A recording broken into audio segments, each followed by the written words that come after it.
Bonjour les amis, j'espère que vous allez tous très bien. Très content de vous retrouver pour cette nouvelle vidéo dans laquelle on va parler des 5 enseignements à tirer de la victoire du FC Barcelone contre l'Atlético Bilbao. Ça a été un match très intéressant où on a observé beaucoup de choses qu'on pouvait souligner. Donc il y avait pas mal d'enseignements à tirer de ce match-là et je me devais de revenir à froid sur le match et de vous parler de tout ce que j'ai noté par rapport à ça. Et sans plus tarder, on va commencer tout de suite par le premier enseignement à tirer de ce match-là, qui est tout simplement que Rafinha sera très utile cette saison sous Hansi Flick. Déjà, quand on regarde le match qu'il a pondu contre l'Atlético Bilbao, franchement, pour moi, c'est le MVP, comme je l'ai dit dans le débrief. 7, il n'a pas marqué. 7, il n'a pas fait de passe D. L'activité du bonhomme, tout ce qu'il a fait, balle au pied, tout ça. Même le deuxième but, c'est lui qui est à l'origine de l'occasion. C'est lui qui fait la passe au bon moment dans l'intervalle pour Pedri. Franchement, Rafinha peut être un contender à ce poste de numéro 10 là, ou alors à ce poste de faux ailier gauche qui rentre dans l'as là également. Parce que quand on regarde le match contre Bilbao, il a joué à ces deux postes là et il a été très bon dans les deux. En numéro 10, il manque encore de justesse parfois, 7, mais l'activité qu'il fait déjà dans le pressing et dans le contre-pressing et aussi dans les retours défensifs pour aider son milieu de terrain ou ses défenseurs, franchement, c'est totalement dingue. C'est un joueur qui, peu importe ce qu'on dise, peu importe ce qu'on peut penser, que techniquement c'est pas ça, et à juste titre, hein, parce que techniquement des fois il fait des erreurs sur des actions où il peut franchement faire beaucoup mieux. Mais on ne peut pas douter de son jeu sans ballon.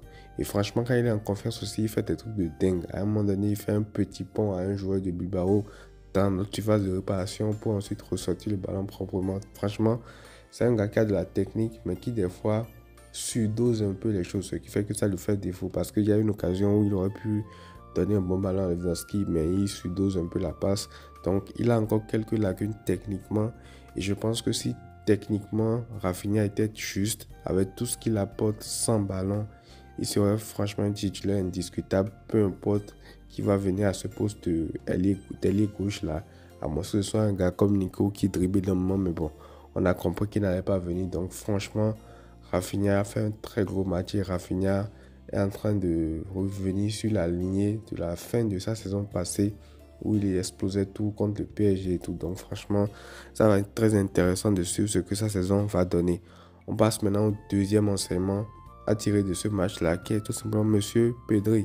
Parce que quand on regarde le match contre Valence et quand on regarde le match contre Bilbao, la différence entre la maîtrise qu'on a vue en milieu de terrain n'est pas du tout la même. Et ça, il n'y a qu'un seul homme derrière ça, c'est bien sûr Monsieur Pedri. Parce que Pedri, lors du match contre Bilbao, a été dingue dans l'apport au milieu du terrain. Quand vous faites une fixette sur lui dans ce match-là, son jeu peut paraître sobre, peut paraître très basique, peut paraître très simple, mais la maîtrise qu'il apporte au milieu du terrain, franchement, c'est n'importe quoi. C'est pas du tout normal. Et moi, j'imagine même Pedri avec un vrai numéro 6 avec qui il pourrait combiner et tout. Ce serait tout simplement du très haut niveau. Là, en l'occurrence, déjà, avec un 6 comme Bernal qui est en train de grandir progressivement, c'est déjà très fort ce qu'il arrive à faire dans ce milieu de terrain-là.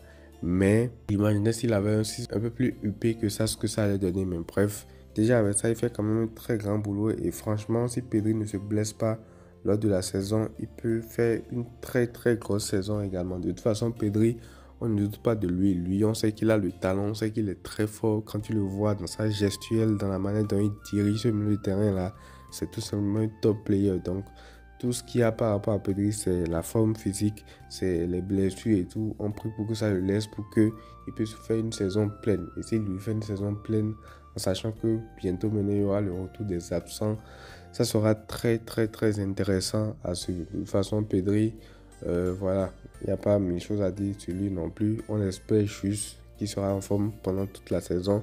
Rendez-vous compte que là, il vient de jouer son deuxième match après sa blessure parce qu'il a raté toute la pré-saison. Il s'était blessé à l'Euro. Là, il revient. Premier match contre Valence à l'extérieur, il rentre.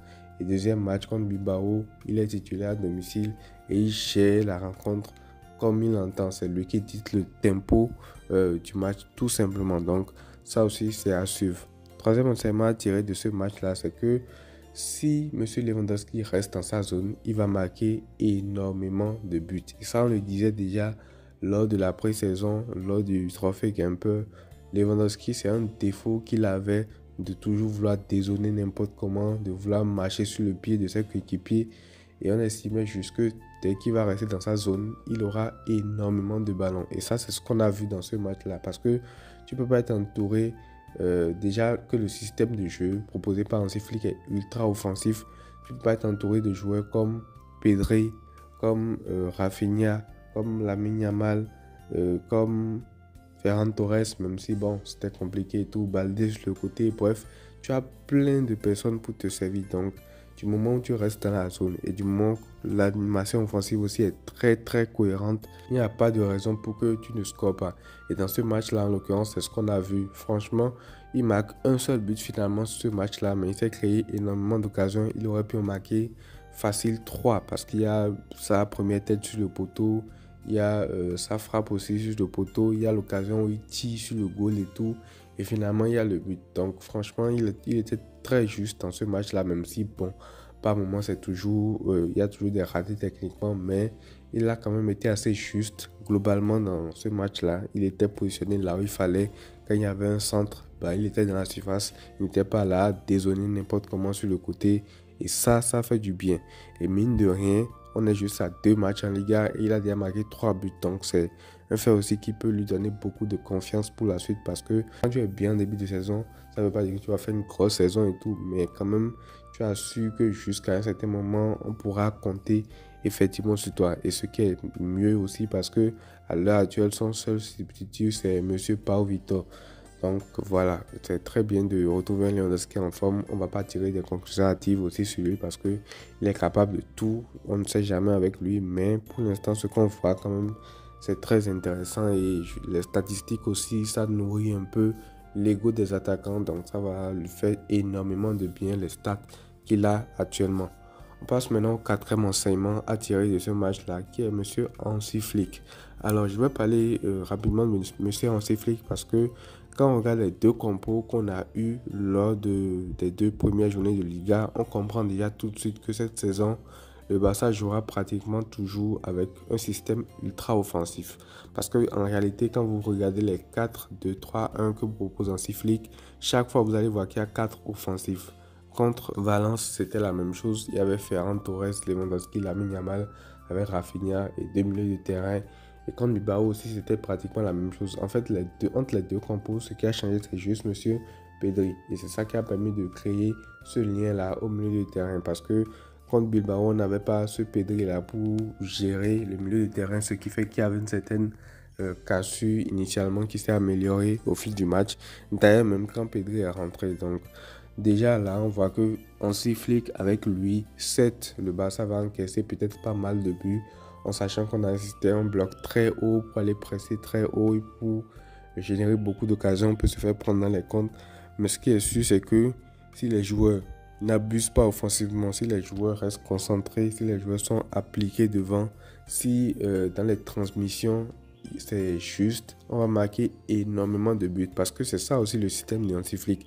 Vouloir jouer très rapide, très vertical et tout, ça implique des joueurs aussi qui sont très justes techniquement. Parce que quand tu n'es pas très juste techniquement, tu peux tuer pratiquement une nation dans l'œuf. Tu peux être celui qui a gâté une nation et tout. Et quand on voit ce match-là, il y avait plein de combinaisons par moment, plein de belles séquences. Et c'était très agréable à voir. Ça a manqué de finition par moment ou de malchance aussi pour Lewandowski sur les deux poteaux. Mais quand vous regardez aussi le volume d'occasions qu'on peut générer, c'est très positif et peut-être qu'avec le temps aussi, on pourra travailler sur l'aspect des contres et tout. Mais je pense que le Barça va encaisser peut-être pas mal de buts cette saison, mais va également marquer énormément. On passe maintenant au dernier point à retenir de ce match-là, qui est tout simplement que les blessés vont faire office de recrues en fait. Et quand je parle de blessés, à l'heure actuelle, je parle de Monsieur Gavi, De Jong et Araujo. Eux, ils risquent même de faire office de recrues. Parce que là, tout ce qu'on a proposé contre Bilbao, on l'a proposé sans ces joueurs-là. Qui sont pratiquement des tauliers à leur poste. Araujo, c'est notre meilleur défenseur. Malgré tout ce qui s'est passé avec le PSG et tout, Au milieu de terrain, De Jong c'est un taulier, Gavi aussi c'est un taulier. Donc j'ai envie de dire que ceux-là vont faire office même de recrue pour le Barça. Parce que si on peut déjà produire ce qu'on a produit là, contre une équipe contre Bilbao, c'est pas que tu joues une équipe moyenne à domicile au Camp Nou, mais tu produis ce que tu as fait là contre Bilbao à domicile, c'est déjà très fort. Parce que même si on n'est pas à San Mamés et tout, Bilbao, ça reste Bilbao. Et les anéantir comme ça dans le jeu, les asphyxier, les empêcher de se générer des occasions, franchement, c'est très fort. Et j'imagine ce que ça va être quand on aura tous ces joueurs-là à disposition. Alors, leur date est encore assez floue. Il n'y a pas encore de date précise concernant les trois. Mais je pense qu'ils vont revenir petit à petit. De Jong, lui, là, a repris l'entraînement avec le ballon il y a quelques jours. Gavi, je pense que c'était en novembre que la presse avait dit qu'il allait revenir.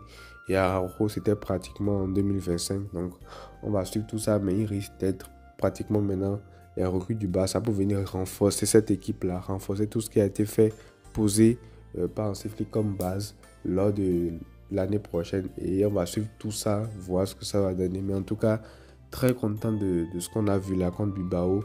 Il y a un match qui se jouera déjà demain également pour la troisième journée de la Liga. Et plus tard dans la journée, je vous ferai un avant-match pour parler de ce match-là contre le Rayo Vallecano.